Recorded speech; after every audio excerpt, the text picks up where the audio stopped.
নমস্কাৰ মেথমেটিক কোচিংলৈ তোমালোকক স্বাগতম জনাইছো। আজি আমি ক্লাছ 10ৰ first unit test 2024 general mathematics question পেপাৰখন আলোচনা কৰিম। তাৰে প্ৰথমত আছে শুদ্ধ বিকল্পটো বাছি উলিওৱা। প্ৰশ্ন নম্বৰ 1 পৰা 25 লৈ কিছুমান MCQ আছে, সেই MCQ বোৰ আমি সমাধান কৰিম। 1 নম্বৰটোত আছে যদি m = n তেন্তে a to the power m হৰণ এটো হৰণ চিন হয় a to the power n equal ইয়াৰ মান ওলাব লাগে। আমি জানো যে a to the power m হৰণ a to the power n equal a to the power m minus n। m ৰ মান n ল'ব দিছে, অৰ্থাৎ আমি n ৰ মান m ল'ব পাৰিম। ইয়াতে n আছে, n ৰ হলনি আমি m লিখিলো। a to the power m আছে m, মাইনাছ আছে মাইনাছ, n ৰ হলনি m লিখিছো। যিহেতু n ৰ লগত m ইকুৱেল হয় সেইকাৰণে n ৰ হলনি m লিখিলো। a আছে a লিখিলো, m মাইনাছ m, m ৰ পৰা m মাইনাছ কৰিলে 0 হ'ব, অৰ্থাৎ a টু দি পাৱাৰ 0 ৰ মান 1, গতিকে অপশ্যন বি হ'ব। 2 নম্বৰটোত আছে তলৰ কোনবোৰ সংখ্যা ক্ৰমে সমানুপাতত থাকিব। সমানুপাতত থাকিবলৈ হলে প্ৰথমটো আৰু শেষৰটো পূৰণ কৰিম আৰু মাজত দুটা পূৰণ কৰিম। প্ৰথমটো আৰু শেষৰটো পূৰণ কৰি যি পাওঁ মাজত দুটা পূৰণ কৰি সেম সংখ্যা পাব লাগিব। প্ৰথম আছে 2, শেষত আছে 8। 2 8 গুণ 16, 6 6 গুণ 36, 16 আৰু 36 ইকুৱেল নহয়, নট ইকুৱেল, সেইবাবে অপশ্যন এ নহ'ব। যদি আমি অপশ্যন বি চাওঁ, 10ৰ লগত যদি 60 পূৰণ কৰোঁ তেতিয়াহ'লে হ'ব 600, আকৌ 20ৰ লগত 30 পূৰণ কৰিলে হ'ব 600, 600 600 ইকুৱেল হয়, গতিকে অপশ্যন বি হ'ব। 3 নম্বৰটোত আছে তলৰ কোনকেইটা সংখ্যাৰ মাজত 60টা স্বাভাৱিক সংখ্যা আছে। এনেকে দুটা স্বাভাৱিক সংখ্যাৰ মাজত দুটা সংখ্যাৰ মাজত 60টা স্বাভাৱিক সংখ্যা থাকিবলৈ এনেকুৱা এটা সূত্ৰ আছিল, n square n plus 1 whole square. এই দুটাৰ মাজত 2n টা স্বাভাৱিক সংখ্যা আছে। ইয়াতে n আৰু n প্লাছ 1, nটো সৰুটোৰ লগত 2 পূৰণ কৰিব লাগে আৰু ওপৰে নাকি স্কুৱেৰ থাকিব লাগিব। ইয়াতে যদি আমি চাওঁ ওপৰত স্কুৱেৰ নাই, গতিকে অপশ্যন এ নহ'ব। বিত স্কুৱেৰ আছে, যদি আমি 20ৰ লগত 20 আৰু 21, 20টো সৰু, 20ৰ লগত 2 পূৰণ কৰিলে 60 হ'ব লাগিব, 20ৰ লগত 2 পূৰণ কৰিলে 40 হয়, গতিকে অপশ্যন বি নহয়। যদি চিটো চাওঁ 30 স্কুৱেৰ 31 স্কুৱেৰ, 30ৰ লগত যদি 2 পূৰণ কৰোঁ 60 পাম, গতিকে অপশ্যন চি হ'ব। 4 নম্বৰটোত আছে ax³ plus bx² plus cx plus d এটা দ্বিঘাত বহুপদ হ'ব যদিহে এইটোৱে বৰ্তমান ত্ৰিঘাত বহুপদ হৈ আছে। দ্বিঘাত বহুপদ হ'বলৈ হ'লে a ইকুৱেল 0 হ'ব লাগিব, b নট ইকুৱেল 0 হ'ব লাগিব, তেতিয়া এইটো দ্বিঘাত বহুপদ হ'ব, গতিকে অপশ্যন চি a ইকুৱেল 0 আৰু b নট ইকুৱেল 0। 5 নম্বৰটোত আছে 23ৰ একক স্থানৰ অংকটো হ'ল 23 কিউবৰ একক স্থানৰ অংকটো হ'ল। ওপৰত কিউব আছে, আমি কিউব কৰিম, যিহেতু ইয়াত 3 আছে, 3 কিউব মানে 3 3টা হ'ব, 1 2 3টা, 3 3 গুণ 9, 9 3 গুণ 27, 27ৰ এককৰ স্থানত 7 আছে, গতিকে অপশ্যন এ হ'ব। 6 নম্বৰটোত আছে দুটা ক্ৰমিক অখণ্ড সংখ্যাৰ পূৰণফল 72, তলৰ কোনটোৱে পৰিস্থিতিটো শুদ্ধভাৱে প্ৰকাশ কৰা নাই।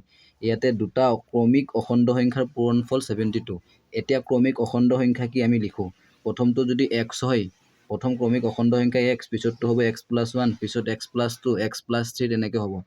xৰ আগত হ'ব x মাইনাছ 1, গতিকে x মাইনাছ 1 আৰু x পূৰণ কৰিলে 72 হয়, গতিকে অপশ্যন এটো সত্য হয়। আমাক কৈছে কোনটো শুদ্ধভাৱে প্ৰকাশ কৰা নাই, কোনটো অসত্য, সেইটো আমি ওলাব লাগে। এইটো সত্য হয়। এইটো যদি চাওঁ x আৰু x প্লাছ 1 পূৰণ কৰিলে 72, এইটো ক্ৰমিক অখণ্ড সংখ্যা x, এইটো x প্লাছ 1, দুটা পূৰণ কৰিলে 72 পাম, এইটো শুদ্ধ হয়। এইটো যদি চাওঁ x x প্লাছ 1, ইয়াতে 2 পূৰণ কৰা হৈছে, ইয়াতো 2 পূৰণ কৰা হৈছে, গতিকে চিটোও শুদ্ধ হয়। যদি ডিটো চাওঁ x x প্লাছ 1, ইয়াতে 2 পূৰণ কৰা হৈছে, কিন্তু ইয়াতে 2 পূৰণ কৰা হোৱা নাই, গতিকে অপশ্যন ডিটো হ'ব অশুদ্ধ, শুদ্ধভাৱে প্ৰকাশ কৰা নাই, গতিকে অপশ্যন ডি এনচাৰ। 7 নম্বৰটোত আছে 45000000ৰ প্ৰামাণিক ৰূপটো কি। ইয়াৰ প্ৰামাণিক ৰূপ ওলাবলৈ হ'লে প্ৰথমতে আমি সংখ্যাটো লিখি লওঁ। 45 সদায় আমি এটা সংখ্যাৰ পিছত দশমিক দিওঁ, এটা সংখ্যাৰ পিছত দশমিক দিলোঁ, ইনটু 10 টু দি পাৱাৰ, আমি শেষৰ ফালৰ পৰা গণি যাম কেইঘৰ আগত দশমিক দিছোঁ, 1 2 3 4 5 6, সেইবাবে ওপৰত হ'ব 10 টু দি পাৱাৰ 6, গতিকে অপশ্যন বি হ'ব। 8 নম্বৰটোত আছে তলৰ উক্তিসমূহ বিবেচনা কৰা। এ প্ৰত্যেক যোগাত্মক অযুগ্ম অখণ্ড সংখ্যাই 4q প্লাছ 1 বা 4q প্লাছ 3 আহিৰ, য'ত q এটা অখণ্ড সংখ্যা। ইয়াতে অযুগ্ম সংখ্যা কোৱাৰ লগে লগে 1 3 অযুগ্ম হয়, গতিকে এইটো সত্য হয়। যদি বিটো চাওঁ প্ৰত্যেক যোগাত্মক যুগ্ম অখণ্ড সংখ্যাই 6q প্লাছ 3 বা 6q প্লাছ 5 আহিৰ, য'ত q এটা অখণ্ড সংখ্যা। যুগ্ম হ'বলৈ হ'লে এইটো 2 4 6 তেনেকৈ হ'ব লাগিছিল, যিহেতু ইয়াতে অযুগ্ম আছে, ইয়াতে যুগ্ম বুলি কৈছে, সংখ্যাকেইটা আছে অযুগ্ম, গতিকে এইটো হ'ব অসত্য। অপশ্যন এ সত্য, বি অসত্য। ইয়াতে যদি আমি অপশ্যন চাওঁ এই উক্তি দুটাৰ সম্পৰ্কত তলৰ কোনটো শুদ্ধ, গতিকে অপশ্যন বি হ'ব। এ সত্য কিন্তু বি অসত্য। 9 নম্বৰটোত আছে 5 to the power n plus 5 to the power n plus 1 by 5 to the power n plus 1 minus 5 to the power n ৰ মান হ'ব। এইখিনি কৰোঁ।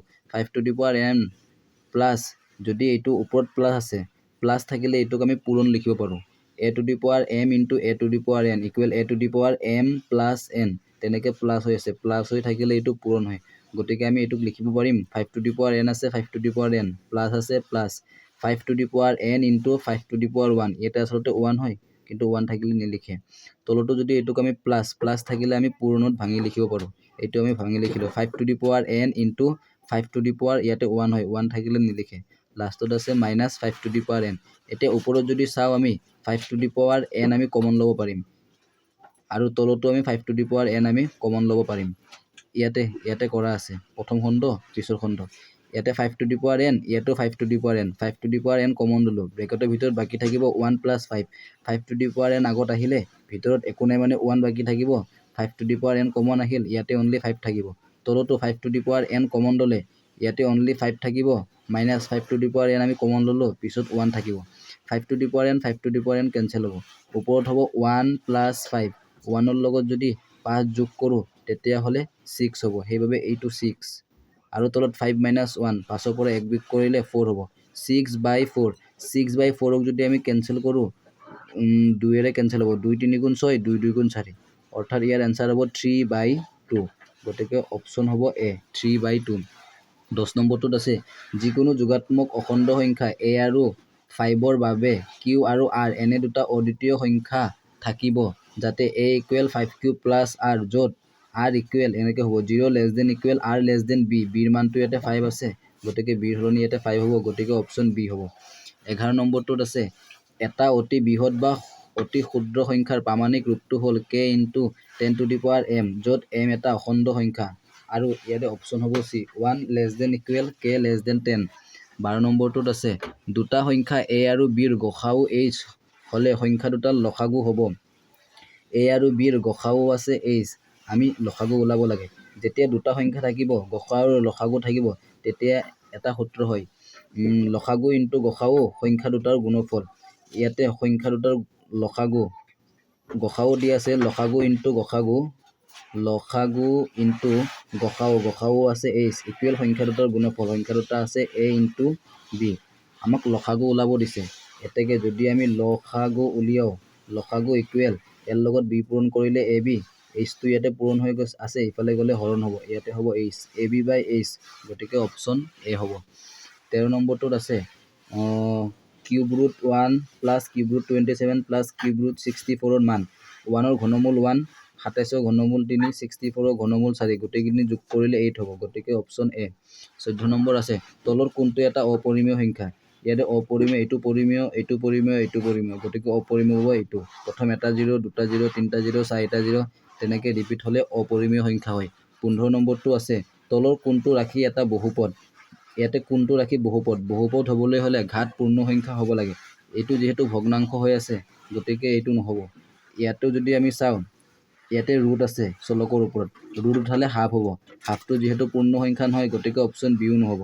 অপচন চি টো যদি আমি চাওঁ চি টো আমি অলপ ভাঙি লিখোঁ ইয়াতে x minus 3x টো ওপৰত আছে আমি তলত লিখিব পাৰিম 3x into 1/√2 minus 5 x আছে x minus 3x ইয়াতে যদি আমি চাওঁ into 1/2 minus 5 ইয়াতে যদি আমি x ৰ ঘাত চাওঁ x ৰ ঘাত হয় 1 1 টো পূৰ্ণ সংখ্যা হয় গতিকে অপচন চি ইয়াত 16 নম্বৰটো আছে 9216 ৰ বৰ্গমূল 96 হ'লে 92.16 ৰ ঘনমূল এইটো হ'ব 9.6 অপচন বি হ'ব 9.6 17 নম্বৰ n মাত্ৰ এটা বহুপদৰ লেখডালে x অক্ষক কটা বিন্দুৰ সংখ্যা এইটো হ'ব অপচন চি অতি বেছি nটা 18 নম্বৰ আছে ax square plus bx plus c বহুপদটোৰ শূন্য দুটাৰ যোগফল আৰু পূৰণফল একে হ'লে তলৰ কোনটো শুদ্ধ আমি জানো যোগফল আৰু পূৰণফল একে যোগফলৰ সূত্ৰ হয় -b/a পূৰণফলৰ সূত্ৰ হয় c/a a কেনসেল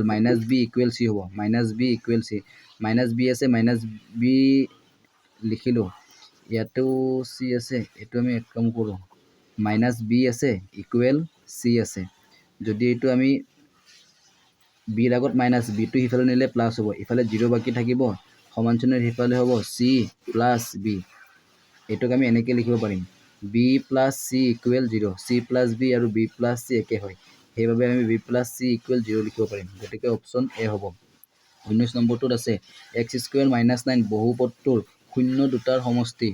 আমি জানো যে শূন্য দুটাৰ সমষ্টিৰ সূত্ৰ হ'ল -b/a। ইয়াতে এৰ মান হ'ব x² আগত একো নাই মানে 1, বিৰ মান হ'ব x থাকিলে b থাকে, বিৰ মান হ'ব 0, চিৰ মান হ'ব -9। সমষ্টি সূত্ৰ -b/a। মাইনাছ আছে মাইনাছ লিখিলোঁ, বিৰ মান একো নাই মানে 0, তলত এৰ মান হ'ব 1। গতিকে 0/1 মানে 0 লিখে, আৰু মাইনাছ থাকিলে 0ৰ আগত মাইনাছ থাকিলে নিলিখে। ইয়াৰ এনচাৰ হ'ব 0, গতিকে অপশ্যন বি। 22 নম্বৰটোত আছে 20 PQ, 30 QR, 40 RPৰ সাধাৰণ উৎপাদক কি? ইয়াৰে সাধাৰণ উৎপাদক ওলাব লাগে। এই গোটেইকেইটাত কমন কি হ'ব? যদি এইটোক আমি ভাঙি লিখোঁ 20 PQ, 30 QR, 40 RP, ইয়াতে যদি আমি এইটোক যদি ভাঙি লিখোঁ 10 2 গুণ 20, 10 3 গুণ 30, 10 4 গুণ 40, ইয়াতে কমন 10 আছে, গতিকে ইয়াৰ এনচাৰ হ'ব 10। আৰু PQ ইয়াতে যিহেতু নাই, অনলি 10 হ'ব এনচাৰ। আৰু ইয়াতে PQ, QR, RP এই গোটেইকেইটাত একো চেম নাই, যিহেতু 10 কমন হ'ব, গতিকে অপশ্যন চি হ'ব। 21 নম্বৰ আছে তলৰ কোনটো সংখ্যা যুগ্ম সংখ্যাৰ বৰ্গ? যুগ্ম হ'বলৈ হ'লে শেষত যুগ্ম থাকিব লাগিব, গতিকে অপশ্যন ডি। তাৰপিছতটোত আছে তলৰ কোনটো সংখ্যা 3ৰে বিভাজ্য? 3ৰে বিভাজ্য মানে 3ৰে হৰণ হ'ব লাগিব। ইয়াক যদি আমি 3ৰে হৰণ কৰোঁ, 147ক 3ৰে হৰণ কৰিলে 3 4 গুণ 12, 14 হোৱাৰ কাৰণে 2 বাকী, 7ৰ আগত 2 বহিলে 27, 3 9 গুণ 27, এইটো 3ৰে বিভাজ্য হ'ব, গতিকে অপশ্যন এ হ'ব। 23 নম্বৰটোত আছে ত্ৰিভুজ ABCৰ DE সমান্তৰাল AB, CD 3 cm, EC 4 cm, BE 6 cm, DA ওলাব লাগে। এইটো আমি প্ৰথম ত্ৰিভুজটো আঁকিলোঁ। এনেকৈ এটা ত্ৰিভুজ আছে ABC, আৰু ইয়াতে আছে DE সমান্তৰাল AB, আৰু আমাক মান দিয়া আছে CD, আমাক দিয়া আছে CD = 3 cm। ত্ৰিভুজটো আমি এনেকৈ আঁকিলে নহ'ব, ত্ৰিভুজটো আমি অলপ বেলেগকৈ আঁকোঁ। ABC, ইয়াতে কৈছে DE সমান্তৰাল AB, ইয়াৰে মাজত DE হ'ব, DE টো ABৰ সমান্তৰাল, অৰ্থাৎ ত্ৰিভুজটো হ'ব ABC, এনেকৈ হ'ব। আৰু CD 3 cm, CD এইটো আছে 3 cm, EC আছে 4 cm, BE আছে 6 cm, DA আমি এইটো ওলাব লাগে। যেতিয়া এটা ত্ৰিভুজ ABCৰ DE সমান্তৰাল AB, এতেকে থেলছৰ উপপাদ্য মতে এনেকৈ হ'ব, CD/DA বা AD/DC তেনেকৈ হ'ব। এতেকে থেলছৰ উপপাদ্য মতে আমি লিখিব পাৰিম CD/DA = এইটো CE/EB, ইয়াতে যদি আমি মান বহাওঁ CDৰ মান আছে 3, DAটো আমি ওলাব লাগে, DA আমি ওলাম, CEৰ মান আছে 4, আৰু EBৰ মান আছে 6। এইটো যদি আমি বজ্ৰ পূৰণ কৰোঁ, DAৰ লগত 4 পূৰণ কৰিলে 4DA, 6 3 গুণ 18, এইটো যদি আমি লিখোঁ DA = 4টো পূৰণ, ইফালে গ'লে হৰণ, 4ৰে 18ক হৰণ কৰিলে 4ৰে 18ক হৰণ কৰিলে 4 4 গুণ 16 হ'ব, কেঞ্চেল কৰিলে 4 4 গুণ 16, 17 18 হোৱাৰ কাৰণে 2 বাকী, দশমিক দিলে 2ৰ পিছত 0 হ'ব, 4 5 গুণ 20, অৰ্থাৎ ইয়াৰ এনচাৰ হ'ব 4.5, গতিকে অপশ্যন চি হ'ব। 24 নম্বৰ আছে তলৰ কোনটো উক্তি সত্য? এইটো হ'ব অপশ্যন বি, সকলো সমবাহু ত্ৰিভুজ সদৃশ। 25 নম্বৰ, ইয়াৰ মানটো হ'ব অপশ্যন বি।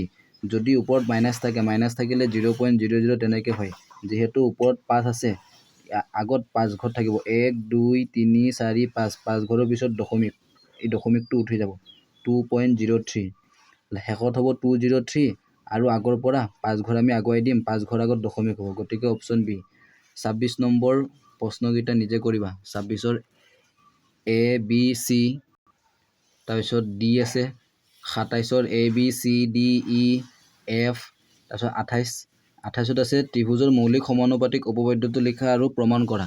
মৌলিক সমানুপাতিক উপপাদ্য মানে থেলছৰ উপপাদ্য, বা 6.1 উপপাদ্যটোৱে হ'ল মৌলিক সমানুপাতিক উপপাদ্য বা থেলছৰ উপপাদ্য। মৌলিক সমানুপাতিক উপপাদ্য, থেলছৰ উপপাদ্য আৰু 6.1 উপপাদ্য গোটেইকেইটা একে হয়। আৰু তলত এইটো হৰণ কৰিব দিছে, PX আছে আৰু QX আছে। ইয়াতে আছে বহুপদৰ বিভাজন কলন বিধিটো উল্লেখ কৰা। বহুপদৰ বিভাজন কলন বিধি হ'ল PX = GX × QX + RX। এইটো অসমীয়াত লিখে ভাজ্য ইকুৱেল ভাজক কিন্তু ভাগফল প্লাছ ভাগ এক, সেইটো হ'ব বহুপদৰ বিভাজন কলন বিধি। আৰু আমাক কিউ এক্সেৰে পি এক্সক হৰণ কৰিব দিছে, তোমালোকে এক্স স্কুৱেৰ মাইনাছ 2ৰে x cube minus 3x square plus 5x minus 3ক তোমালোকে নিজে হৰণ কৰি ল'বা।